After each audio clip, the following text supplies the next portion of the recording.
বিসমিল্লাহির রহমানির রহিম। হে সমস্ত জগতবাসী, আপনাদের সামনে যে আলোচনাটি নিয়ে আজকে হাজির হলাম সেই আলোচনাটি হলো স্বপ্নের ব্যাখ্যা। যে স্বপ্নের ব্যাখ্যার মধ্যে আল্লাহর রহমত বিতরণ করে থাকে, সেই স্বপ্নের ব্যাখ্যা যদি আমরা বুঝে চলতে পারি, ইনশাআল্লাহ আমাদের জীবন ধন্য হয়ে যাবে। তবে আজকে আমি যে কথাটি বলবো, ইনশাআল্লাহ অবশ্যই শুনবেন এবং খেয়াল করে শুনবেন, যা শুনলে আমাদের ভবিষ্যতে বাহ্যিক, আধ্যাত্মিক, রুহানি জগতের এবং সামাজিকভাবে আমাদের যা কিছু জানা দরকার তা আমরা অবশ্যই এখান থেকে জেনে নিতে পারবো। স্বপ্নযোগে আল্লাহ সামনের খবর জানিয়ে দেয়, এখন আমরা এটা জানতে চাই না, বুঝতে চাই না, যার ফলে আমরা নিজের বিপদে নিজে পড়ে থাকি। কিন্তু আল্লাহকে দোষারোপ করি, আল্লাহ তুমি আমাদেরকে বিপদ দিলে, আল্লাহ তুমি আমাদেরকে সমস্যা ফেললে। কিন্তু আল্লাহ কখনো সমস্যা দেয় না। সমস্যার সমাধানের জন্য আল্লাহ আমাদেরকে এই লাইন গার্ড দিয়ে থাকে, কিন্তু আমরা কখনো এটা বুঝতে চাই না, জানতে চাই না, যার ফলে আজ আমরা এরকম কষ্টে দাবিত হই। তা অবশ্যই খেয়াল করবেন। আজকের আলোচনাটি শুরু করব যে আমানতের টাকা আদায় করতে দেখলে স্বপ্নে আপনি এটা কি বুঝবেন। যে আপনি কারো কাছে আমানত রেখেছিলেন, এখন সে আমানতের টাকা বাহ্যিকভাবে আপনি সেটা পেতে কষ্ট হচ্ছে, নিতে কষ্ট হচ্ছে। তো এখন আপনি সেই আমানতের টাকা তুলতে যাচ্ছেন বা আদায় করতে যাচ্ছেন, এটা স্বপ্নে দেখলে কি বুঝবেন? এটা স্বপ্নে দেখলে বোঝা যাবে যে আত্মীয় স্বজন কর্তৃক উৎপীড়িত হবেন।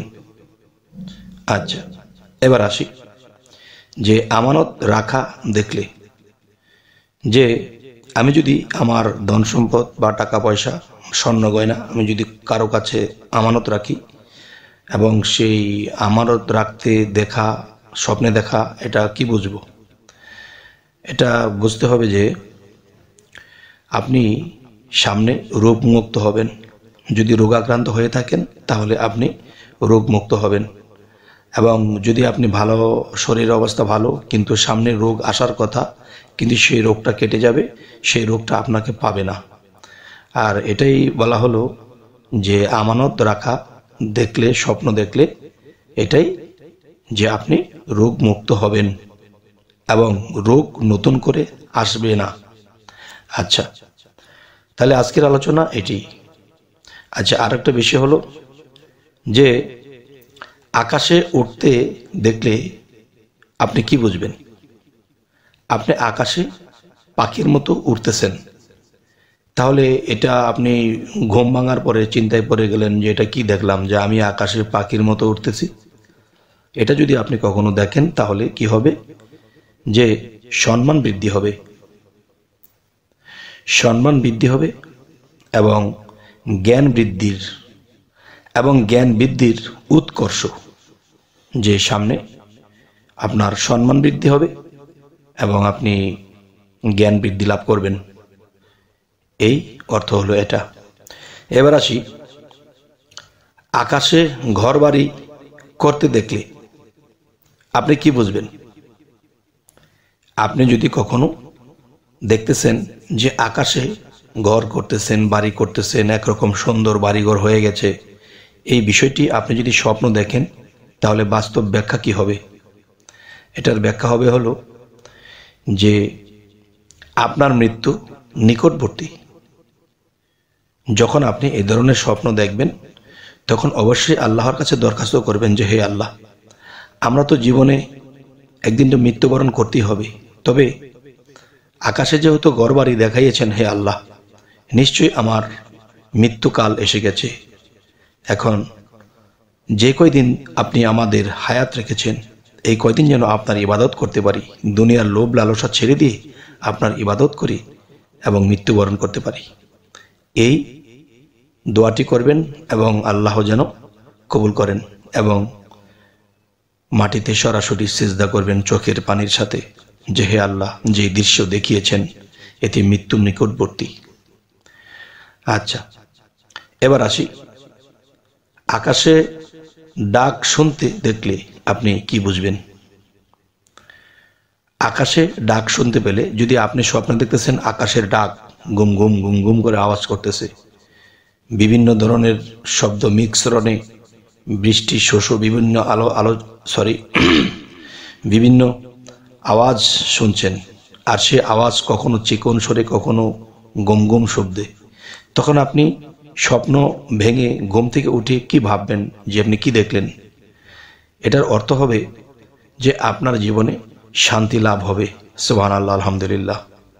এই শান্তি পেয়ে আমরা কখনো যেন আল্লাহকে না ভুলে যাই, যেন আল্লাহর জিকির করি, আল্লাহর ইবাদত করি, আল্লাহর আইন মেনে চলার চেষ্টা করব।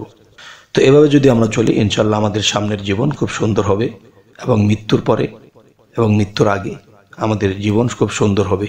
আচ্ছা, এখন যেই আলোচনাটি করব সেটি হলো, দেখুন, আকাশ পূজা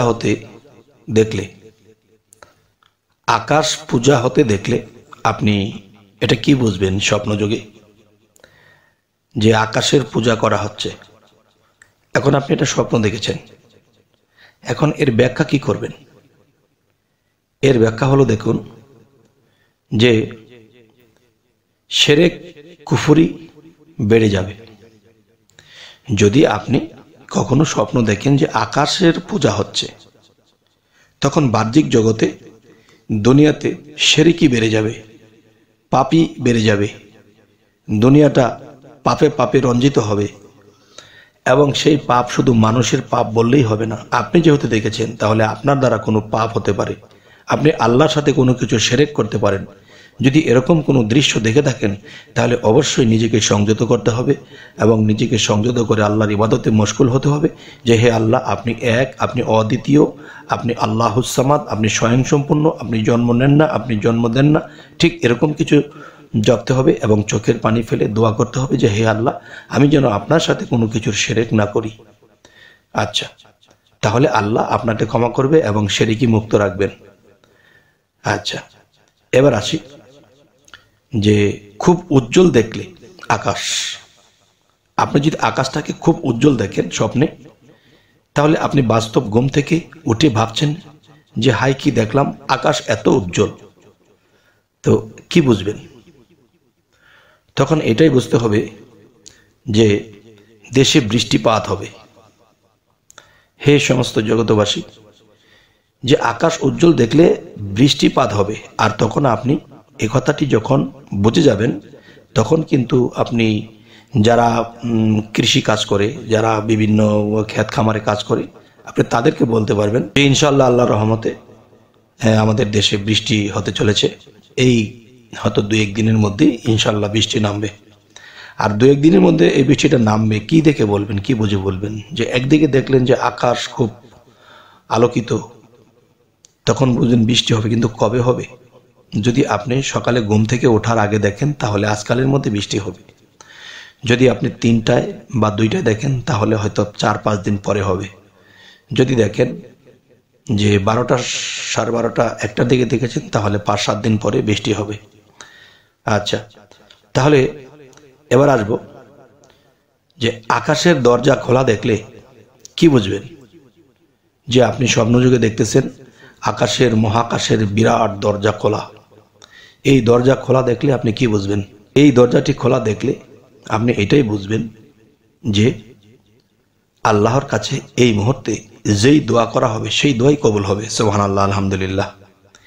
এই মুহূর্তে যেই দোয়া করা হবে সেই দোয়াটি কবুল হয়ে যাবে। তাই আমি বলবো, হে সমস্ত জগতবাসী, আল্লাহ আমাদেরকে স্বপ্নের মাধ্যমে অনেক কিছু বোঝার, অনেক কিছু জানার তৌফিক রেখেছে, কিন্তু আমরা করি না। অবশ্যই আমরা চেষ্টা করব স্বপ্নের ব্যাখ্যা বুঝে চলার জন্য। বিশেষ করে আমাদের এই চ্যানেলটি স্বপ্নের ব্যাখ্যার জন্যই। অবশ্যই জীবনের অনেক কিছু জানতে, অনেক কিছু বুঝতে আমাদের এই চ্যানেলটির দিকে আপনারা খেয়াল রাখবেন, চোখ রাখবেন। চ্যানেলটির নাম সামনে বিপদ জানুন। সামনে বিপদ হোক, সুপদ হোক, যেই পথে হোক, আমরা অবশ্যই জানতে পারবো ইনশাআল্লাহ, আল্লাহর রহমত। তবে অবশ্যই আমাদের সাথেই থাকবেন, যাতে করে আপনারা চ্যানেলটিকে সাবস্ক্রাইব করে নিতে পারেন এবং ভিডিও ছাড়া মাত্র যেন আপনাদের কাছে পৌঁছে যায়। তো সকলে ভালো থাকবেন। আল্লাহ হাফিজ।